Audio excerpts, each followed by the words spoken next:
दोस्तों चलिए आज की वीडियो शुरू करते हैं।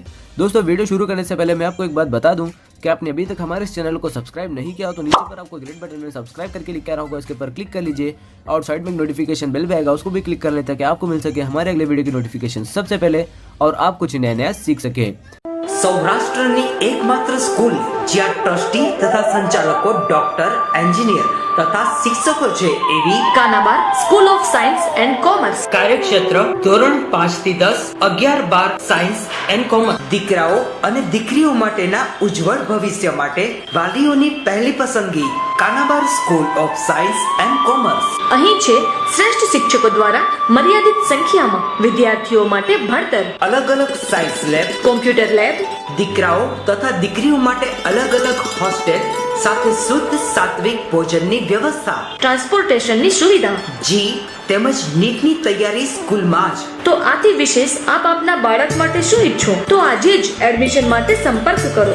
Unit 1 Kanabar school of science and commerce, Khamrod ચોકડી, Junagadh bypass, Junagadh. Unit 2 main post ઓફિસની પાછળ શ્યામ વિદ્યાલય, સરકારી ગોડાઉન પાસે, ગાંધીગ્રામ, જુનાગઢ।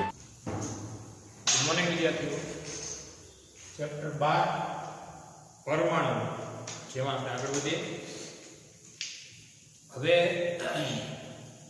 નીલ બોહર નું પરમાણુ મોડેલ આપણે ભણીશું અને બોહરના આધિતર્કો પણ ભણીશું। એ પહેલા રુથરફર્ડના મતે પરમાણુ મોડેલ, રુથરફર્ડ ના મતે પરમાણુ મોડેલ સમજાવો અથવા તો પરમાણુ પ્લેનેટરી મોડેલ સમજાવો। પ્લેનેટ એટલે ગ્રહ, સૂર્યની ફરતે ભ્રમણ કરતા ગ્રહો સાથે ન્યુક્લિયસની આસપાસ ભ્રમણ કરતા ઇલેક્ટ્રોનને સરખાવેલું છે। તો આ મોડેલ કેટલી રીતે ન્યુક્લિયસ સ્ટેબલ એટલે કે સ્થાયી છે કે નહીં એ આપણે સમજીએ। અથવા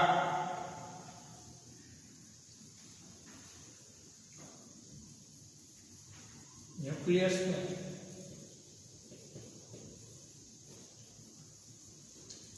अथवा तो परमाणु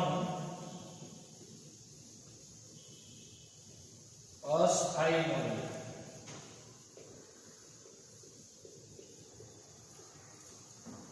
अस्थायी शब्द बोल्यो तो एना माटे आपणे चर्चा करीए। सौथी पहली बात तो ये कहूं कि रुथरफर्डे એવું સૂચવ્યું છે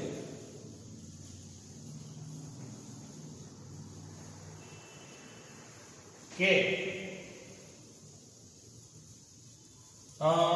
સૂર્ય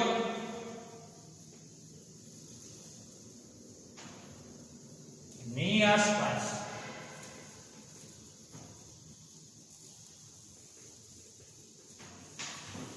ગ્રહ તંત્ર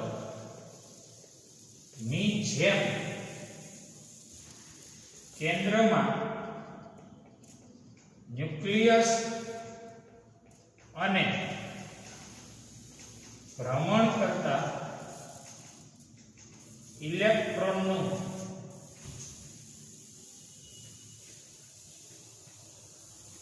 સ્થાયી મોડેલ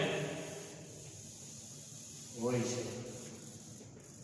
સૂર્યની આસપાસ ગ્રહ તંત્ર એટલે બધા ગ્રહો ભ્રમણ કરે એમ કેન્દ્રમાં ન્યુક્લિયસ અને એની આસપાસ ભ્રમણ કરતા ઇલેક્ટ્રોન સ્થાયી મોડેલ હોય છે। આવું રુથરફર્ડે સૂચવ્યું। ગ્રહોનું તંત્ર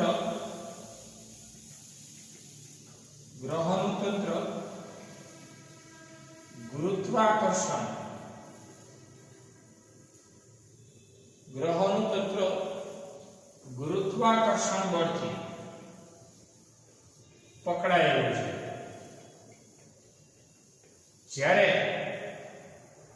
ન્યુક્લિયસ ઇલેક્ટ્રોન નું તંત્ર કુલંબ બળથી, કુલંબ આકર્ષણ બળથી પકડાયેલું ગણી શકાય.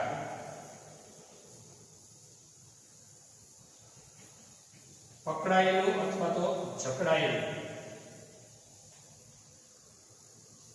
ગણાય.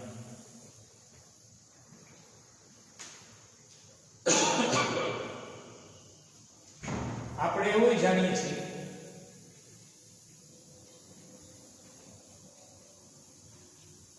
વર્તુળાકારે ભ્રમણ કરતો કોઈ પદાર્થ સતત પ્રવેગ ધરાવે છે. વર્તુળાકારે ભ્રમણ કરતો પદાર્થ, તમને ખબર બળ લાગે mv²/r, બળ કયું લાગે mv²/r, તેથી પ્રવેગ કયો કહેવાય v²/r. આવો પ્રવેગ વર્તુળાકારે ભ્રમણ કરે કોઈ પદાર્થ સતત પ્રવેગ ધરાવે છે. આ પ્રવેગ કેન્દ્રગામી પ્રકારનો હોય. કેન્દ્રગામી એટલે કેન્દ્રની તરફનો. એટલે કેન્દ્રગામી અને કેન્દ્ર ત્યાગી રિએક્શન એટલે રિએક્શન આપે એટલે પરિણામ બળ કેવું કરીએ શૂન્ય. તો આ પ્રવેગ કેન્દ્રગામી પ્રકારનો હોય. આવા પ્રવેગિત ઇલેક્ટ્રોન શું કરે તો કે પ્રચલિત વિદ્યુત ચુંબકીય વાદ અનુસાર, આવા પ્રવેગિત ઇલેક્ટ્રોન પ્રચલિત વિદ્યુત ચુંબકીય વાદ અનુસાર વિદ્યુત ચુંબકીય તરંગ અને કે પ્રકાશ સ્વરૂપે વિકિરણનું ઉત્સર્જન કરે. કોણ ઉત્સર્જન કરે તો કે પ્રવેગિત ઇલેક્ટ્રોન પ્રચલિત વિદ્યુત ચુંબકીય વાદ અનુસાર વિદ્યુત ચુંબકીય તરંગ એટલે કે પ્રકાશ સ્વરૂપે વિકિરણનું ઉત્સર્જન કરે. આથી પ્રવેગિત ઇલેક્ટ્રોનની ઊર્જા ઘટવા લાગે. વિકિરણનું ઉત્સર્જન કરે, વિકિરણ એટલે પ્રકાશ ને પ્રકાશ એટલે ઊર્જા જ છે ને, એટલે પ્રવેગિત ઇલેક્ટ્રોન ઊર્જામાં ઘટાડો કરવા લાગે. અને આવો ઇલેક્ટ્રોન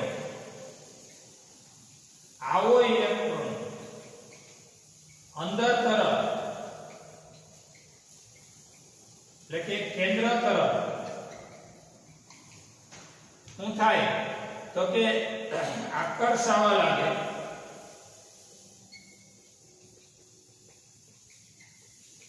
અને ગતિ દરમિયાન ગતિમાન સર્પિલ આકાર બને.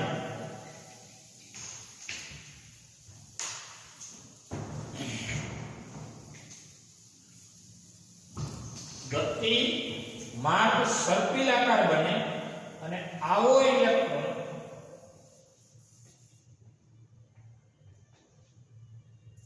ધીમે ધીમે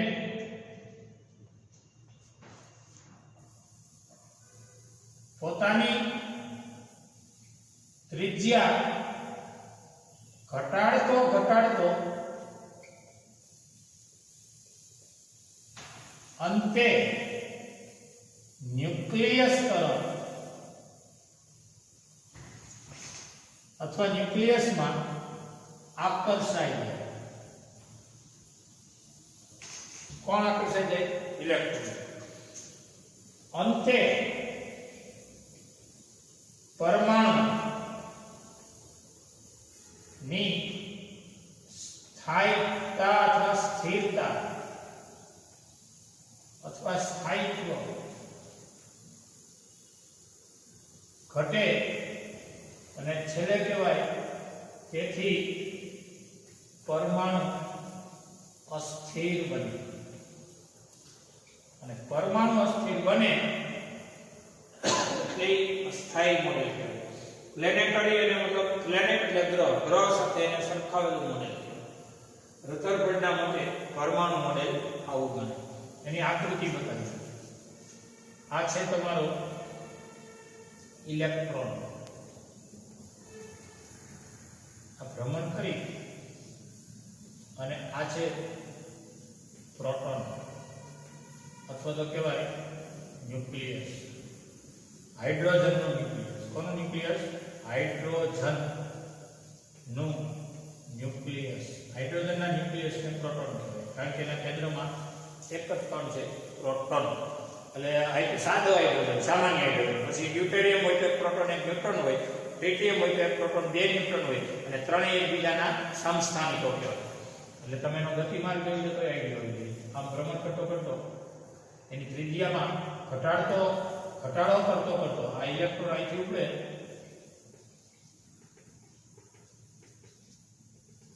ત્રિજ્યા તો ઘટી. આ ત્રિજ્યા તો એની સામે આ ત્રિજ્યા. ટૂંકમાં આ રીતે થતું. આ ન્યુક્લિયસ છે અને આ ઇલેક્ટ્રોન છે. આમ ગતિ કરી ઘટતી ત્રિજ્યામાં અંતે આકર્ષણ. ઇલેક્ટ્રોન ગતિ કરી ઘટતી ત્રિજ્યામાં ન્યુક્લિયસમાં પહોંચી જાય અને ન્યુક્લિયસ પોતાનું એટલે કે સમગ્ર પરમાણુ પોતાનું સ્થાયિત્વ ગુમાવે એને કહેવાય અસ્થાયી મોડેલ. જોઈએ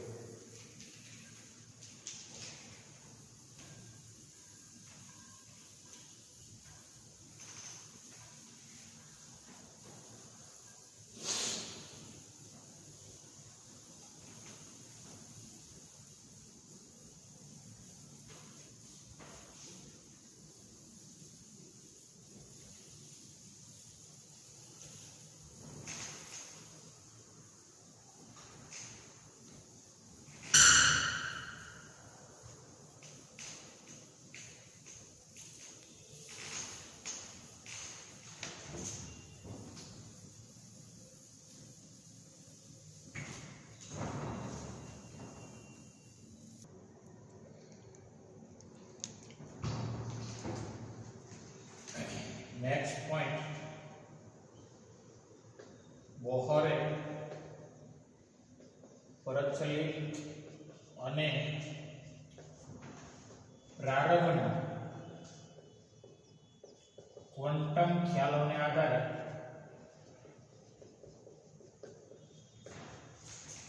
સંયોજિત કરી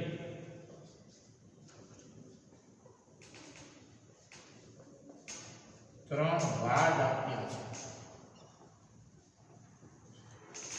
વૈજ્ઞાનિક બોહરે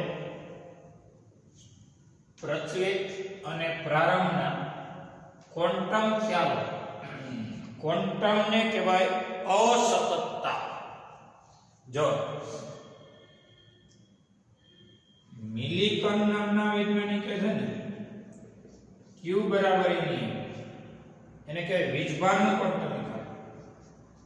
પ્લાન્ક નામના વૈજ્ઞાનિકે છે ને E બરાબર NHF નું સૂત્ર, ઊર્જાનું ક્વોન્ટમીકરણ.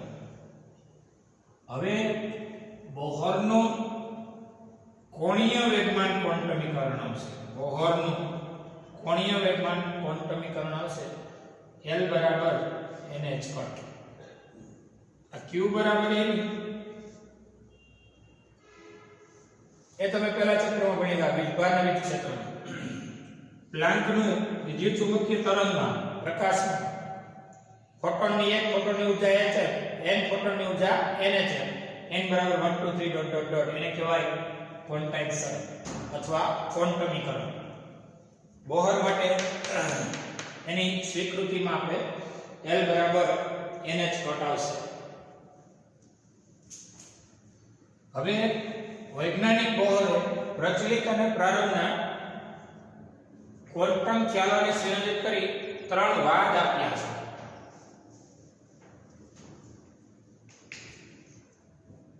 એમાંનો પહેલો બોહરની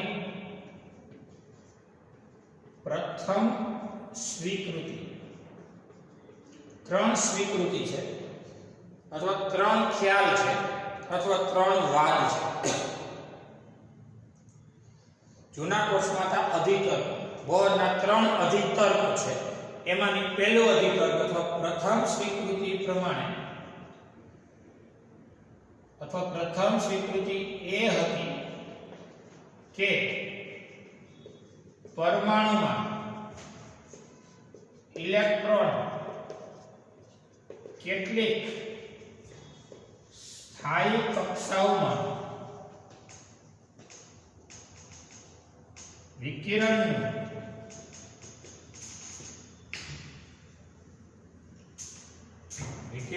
છે ઉર્જા છે. વિકિરણ ઉર્જાનું ઉત્સર્જન કર્યા વિના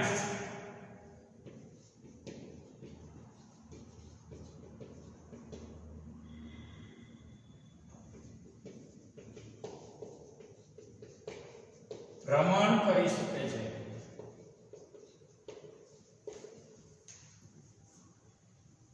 આ બાબત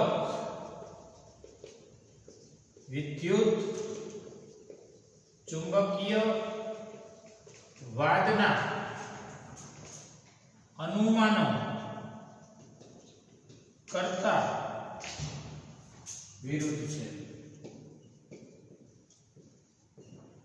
બોહરની પ્રથમ સ્વીકૃતિ એ હતી કે પરમાણુમાં ઇલેક્ટ્રોન કેટલીક સ્થાયી કક્ષામાં રહે અને ઉર્જાનું ઉત્સર્જન કર્યા વગર ભ્રમણ કર્યા રાખે, દરેક વખતે રેડિયસ અચળ રાખે. પણ આ બાબત વિદ્યુત ચુંબકીય વાદના અનુમાનો કરતા કેવી છે? અલગ છે.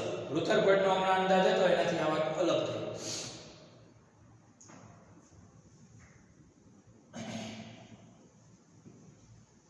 આ સ્વીકૃતિ અનુસાર દરેક પરમાણુ કેટલીક ચોક્કસ સ્થાયી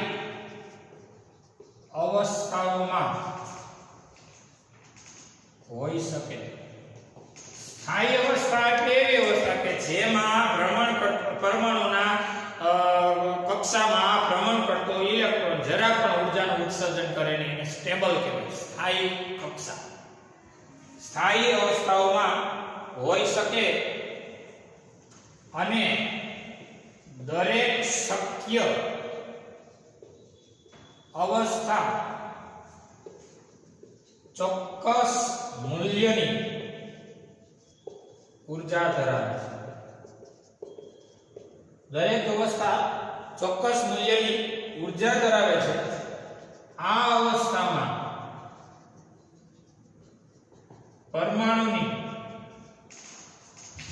પરમાણુની સ્થાયી અવસ્થાઓ કહે છે.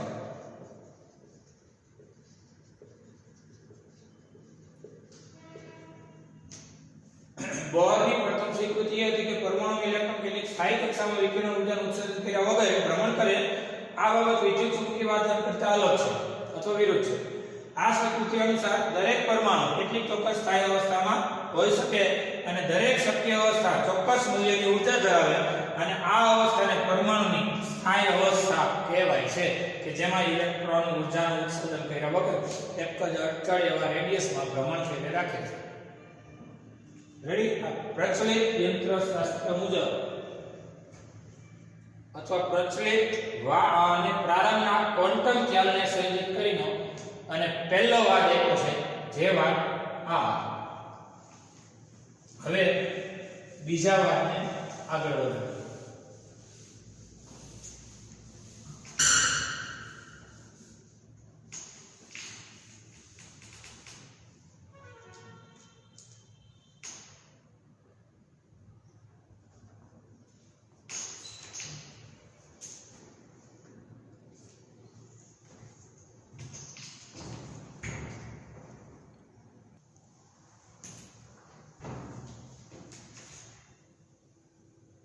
બોહરના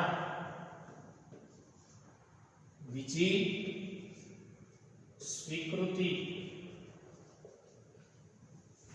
એ હતી કે ન્યુક્લિયસ એટલે પરમાણુના કેન્દ્રની આસપાસ ભ્રમણ કરતો ઇલેક્ટ્રોન એવી કક્ષામાં ભ્રમણ કરે કે જ્યાં તેનું કોણીય વેગમાન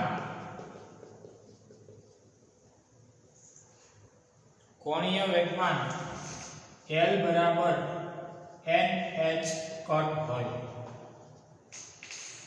જ્યાં H કટ એટલે h/2π.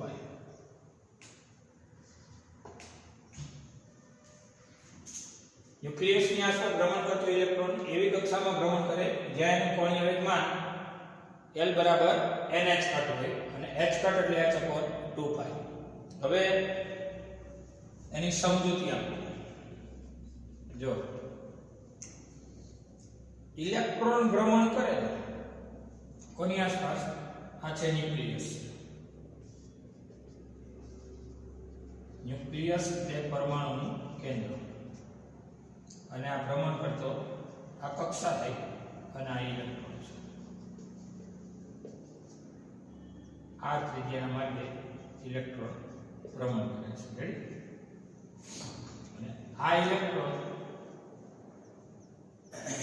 એવી કક્ષામાં ભ્રમણ કરે જ્યાં કોણીય વેગમાન L બરાબર NH કટ હોય.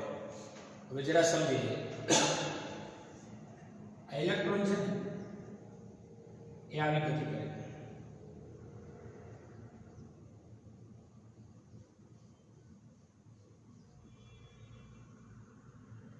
કંપનો કરે. બરોબર છે? ઇલેક્ટ્રોન કક્ષામાં કંપનો કરતો જાય અને આ એક કંપન આને કહેવાય લેમ્ડા. તો અહીંથી શરૂ કરી lambda lambda lambda lambda lambda lambda એમ કરી અને n લેમ્ડા જેટલું અંતર કાપે. 1 લેમ્ડા 2 લેમ્ડા 3 લેમ્ડા 5 4 5 એમ ડોટ ડોટ n લેમ્ડા. અને આકૃતિ પ્રમાણે આ અંતર કહેવાય. રેડી? આકૃતિ પરથી અંતર કહેવાય 2πr. પરિઘ જેટલું અંતર.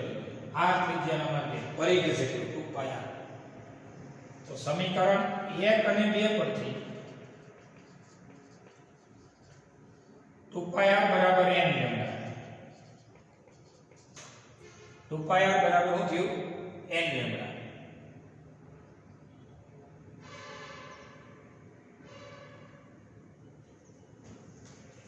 એટલે કે 2πr n લેમ્ડા ને કહેવાય h/p.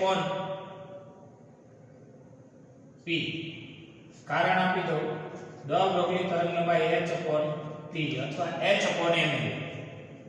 યાદ આવ્યું? લુઈસ દ બ્રોગલી તરંગલંબાઈ લેમ્ડા બરાબર h/p અથવા h/m. લેમ્ડાની જગ્યાએ લખો.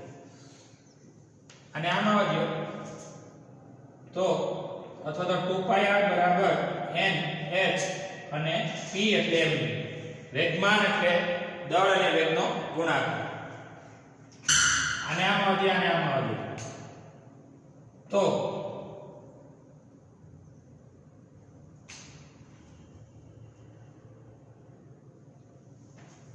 mvr બરાબર nh/2π. એટલે કે mvr ને l કહેવાય અને n h/2π ને h કટ કહેવાય. આની સાબિતી l બરાબર nh કટ. mvr એટલે l. તમે ચાર ગતિમાં ભણ્યા છો. l વેક્ટર એટલે r vector cross p vector. એક ટો વેક્ટર હોય, આ બે સૂત્ર ભણ્યા છો તો r vector cross f vector. આ અંતર છે, આ બળ છે. આ અંતર છે આ રેખીય વેગમાન ગુણ્યા અંતર એટલે કોણીય વેગમાન. અને L નું માન કહેવાય rp sin θ. rp sin θ. એમાં ત્રિજ્યા અને વેગ પરસ્પર લંબ હોય. આ ત્રિજ્યા છે અને વેગ આમ હોય. જે દિશામાં વેગ હોય એ દિશામાં વેગમાન હોય. ત્રિજ્યાનો સદિશ આમ થાય અને વેગનો સદિશ આમ થાય. ખૂણો થાય 90 નો. થીટા થાય 90. sin 0 0 sin 90 1 એટલે આને કહેવાય rp. L ના માનને L કહેવાય. L બરાબર rp તો r અને p એટલે mv. અંતે થઈ ગયું L બરાબર mvr. આપણે L બરાબર શું લખ્યું? mvr. mvr ની જગ્યાએ L લખ્યું. રેડી? L બરાબર nh કટ. ફરીથી એકવાર. બોહરની બીજી સ્વીકૃતિ એ હતી કે ન્યુક્લિયસની આસપાસ ભ્રમણ કરતો ઇલેક્ટ્રોન એવી કક્ષામાં ભ્રમણ કરે જ્યાં એનું કોણીય વેગમાન L બરાબર nh કટ એટલે કે h કટના પૂર્ણ ગુણાંકમાં હોય. 1h cut, 2h cut, 3h cut. h cut એટલે શું? તો કે h કટ એટલે h પર 2π. ન્યુક્લિયસ આ છે. જો એરો ઇલેક્ટ્રોન અહીંયા છે અને ભ્રમણ કરે તો કક્ષામાં જે કાંઈ ભ્રમણ કરે ભ્રમણ દરમિયાન લેમ્ડા લેમ્ડા લેમ્ડા એમ કરીને પૂર્ણ ભ્રમણ દરમિયાન n લેમ્ડા. તો અંતર કાપી લે n લેમ્ડા જેટલું. આકૃતિ પરથી 2πr બરાબર કહેવાય એટલે કે પરિઘ જેટલું અંતર કાપે 2πr. 1 અને 2 પરથી 2πr બરાબર n લેમ્ડા. તો 2πr બરાબર n અને લેમ્ડા એટલે કહેવાય h/p અથવા તો h/mg. તો mvr બરાબર nh/2π. 2π છેદમાં લઈ લીધા અને h/2π ને કહેવાય h કટ. એટલે mvr બરાબર l. ઈ કેમ આવે એની અહીં સાબિતી. l એટલે r ક્રોસ p ચાક ગતિ વખતે અને rp sin 90 sin 90 1 એટલે rp અને p એટલે mv એટલે l કહેવાય mvr. રેડી? જોઈએ.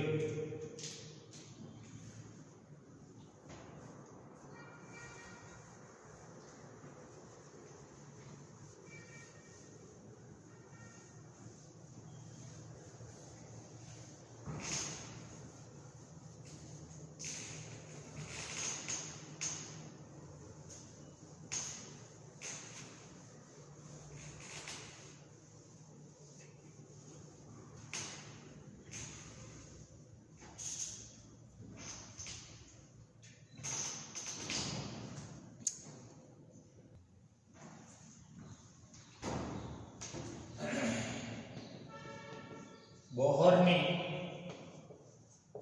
ત્રીજી સ્વીકૃતિ એ હતી કે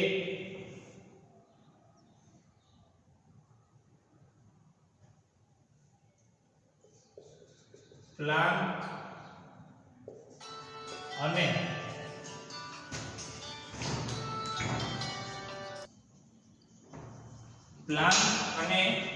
આઇન્સ્ટાઇન દ્વારા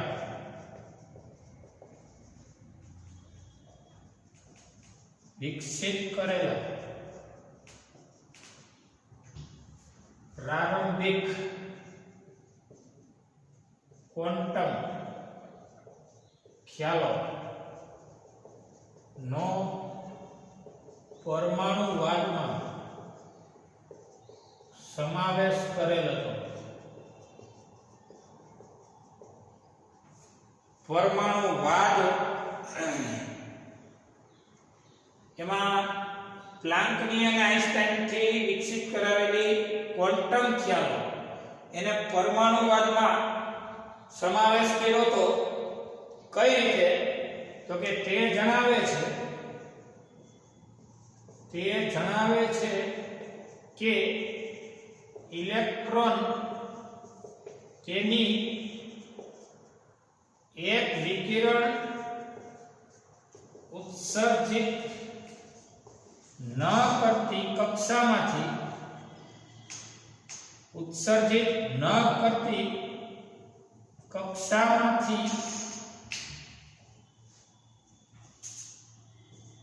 નિમ્ન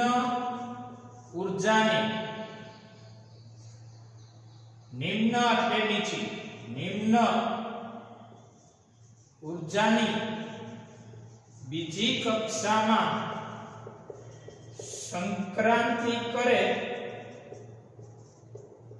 જ્યારે તે આવું કરે ત્યારે એક ફોટોનનું ઉત્સર્જન કરે છે.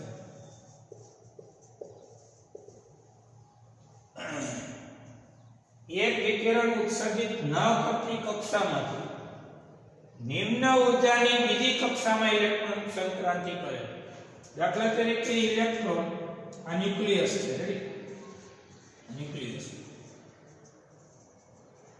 દાખલા તરીકે ઇલેક્ટ્રોન પહેલી, બીજી અને ત્રીજી સેલમાં ભ્રમણ કરે છે ઇલેક્ટ્રોન, રાઈટ? જ્યાં ઉર્જાનું ઉત્સર્જન હાલમાં નથી કરતો. જોયું લીધું, વિકિરણ ઉર્જાનું ઉત્સર્જન ન કરતી કક્ષા ધારો કે ત્રીજી છે, ત્યાં ઇલેક્ટ્રોન પોતાની ચોક્કસ રેડિયસથી ભ્રમણ કરે છે. એમાંથી નિમ્ન એટલે ઇલેક્ટ્રોન જસ્ટ બીજી અથવા તો પહેલીમાં આવે તો એક ફોટોનનું ઉત્સર્જન કરી શકે છે. ઇલેક્ટ્રોન ભ્રમણ કરે તો ઇલેક્ટ્રોન જ્યાં ઉર્જાનું ઉત્સર્જન નથી કરતો ત્યાં સ્થાયી એવો ઇલેક્ટ્રોન એનાથી નીચી કક્ષામાં સંક્રાંતિ કરે ત્યારે આ જે ઉર્જાનું ઉત્સર્જન કરે એ કઈ રીતનું કરે છે એ તમને કહી દઉં. એક ફોટોન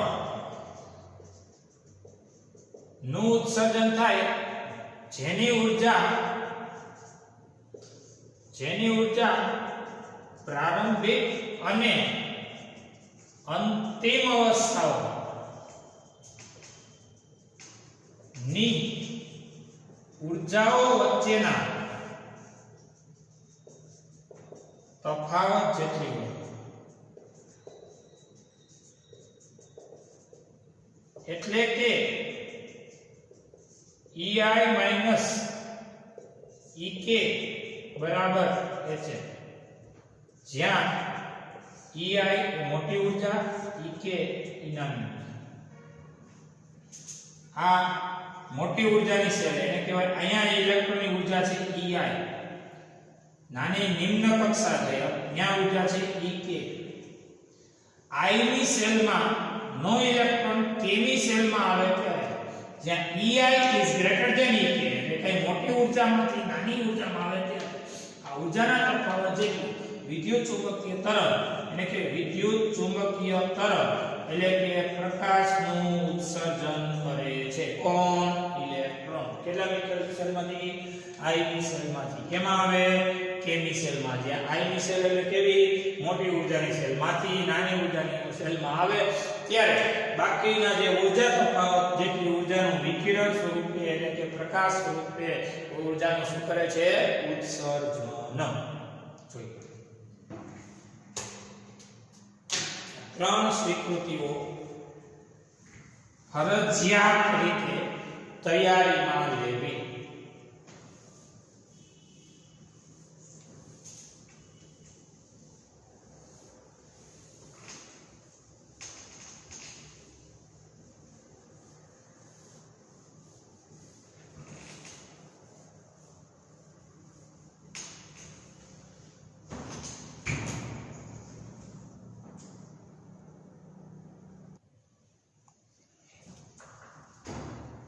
પેજ નંબર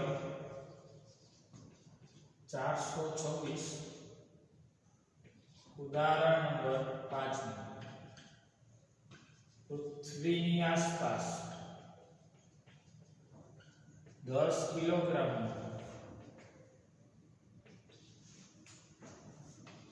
એક ઉપગ્રહ જેને આપણે કહેવાય સેટેલાઇટ 8000 કિલોમીટર ત્રિજ્યા ધરાવતી વર્તુળ કક્ષામાં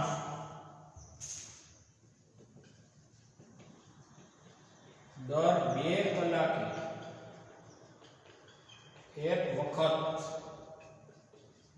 ભ્રમણ કરે છે. બોહરનો કોણીય વેગમાન નો કોણીય વેગમાનનો અધિતર્ક હાઇડ્રોજન પરમાણુમાંના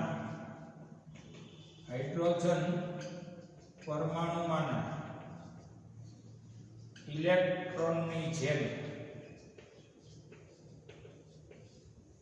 ઉપગ્રહને પણ લાગુ પડે છે.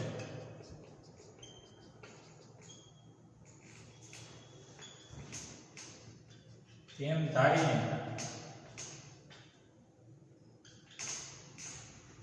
ઉપગ્રહની કક્ષાનો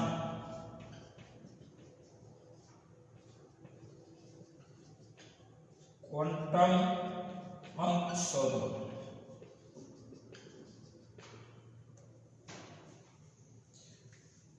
તો હવે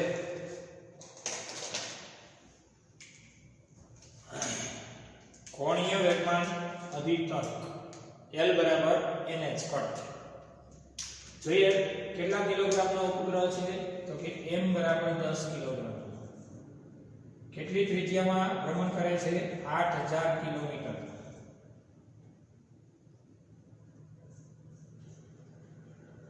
એટલે કે 8 ગુણ્યા 10⁶ મીટર, 10⁻³ અને કિલોની બીજી 3 ને 3 6 એટલે કિલોગ્રામ ને મીટર SI માં જઈ ગયું. દર 2 કલાકે ભ્રમણ પૂરું કરે છે. એટલે આવર્તકાળ થયો 2 કલાક. એટલે 2 ગુણ્યા 3600 એટલે 7200 સેકન્ડ. કોણીય વેગમાન અધિતર્ક હાઇડ્રોજન પરમાણુને ઇલેક્ટ્રોનની જેમ જ ઉપગ્રહને લાગુ પડે એમ ધારી ઉપગ્રહની કક્ષાનો ક્વોન્ટમ અંક એટલે કે ક્વોન્ટમ નંબર શોધો.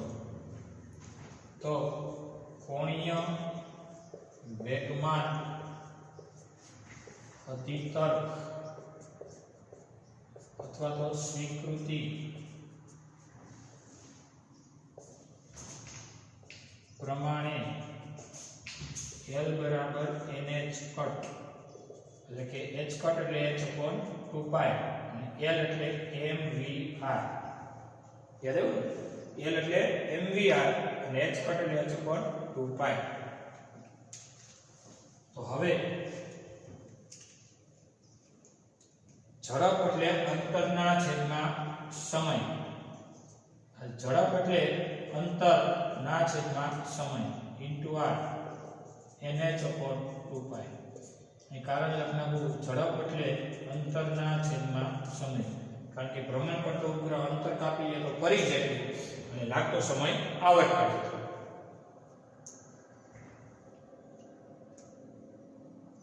આમાંથી n ને સૂત્રનો કરતા બનાવીએ અને આમ જવા દઈએ m r² m r r r² 2π ગુણ્યા 2π એટલે 4π². આ બધું આમ ગયું અને h છેદમાં આવ્યો એટલે કે t * h નંબર 1. સમજાણું શું થયું?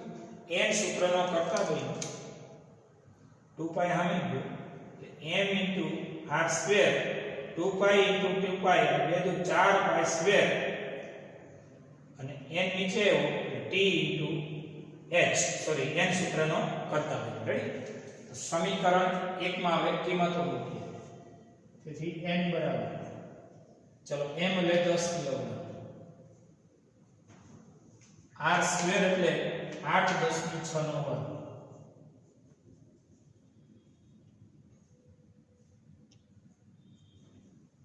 π²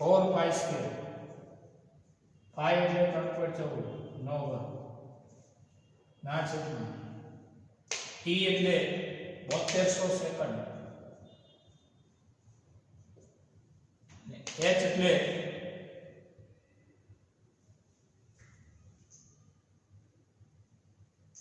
પ્લાન્ક અચળાંક. યસ, h એટલે ઊંચાઈની, h એટલે પ્લાન્ક અચળાંક. પ્લાન્ક અચળાંકનું મૂલ્ય કેટલું છે? 6.022 10⁻34 bar.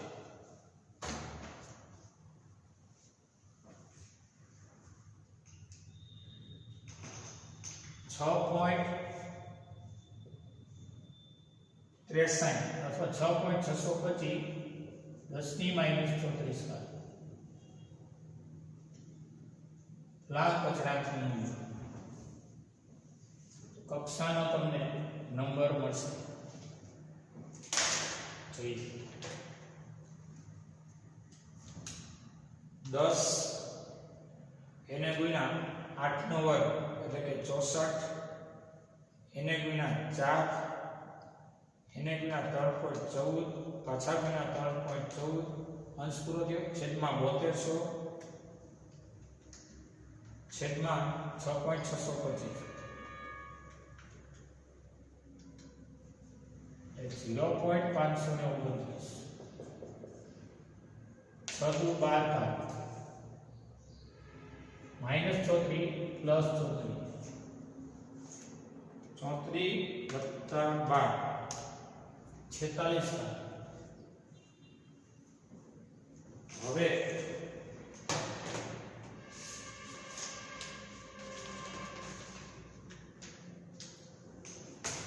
આમ જવા દો n બરાબર 5.9 નો રાઉન્ડ અપ કરો 2 થી 3 એક સ્ટેપ આમ ગયા एक घातनो घटाड़ो थयो 10 ની થઈ ગઈ 45 घात 46 માંથી એક ગઈ તો 45 આ થયો કક્ષાનો નંબર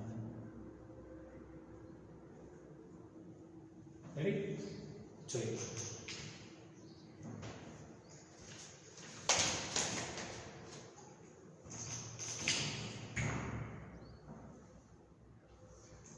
चलो હવે ડેઈલી ટેસ્ટ કરીએ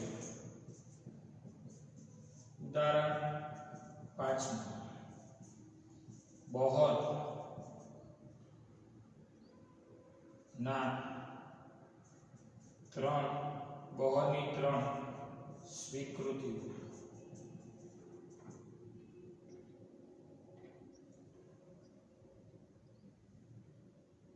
બસ આ આપણો ડેઈલી ટેસ્ટ અહીંયા પૂરો થયો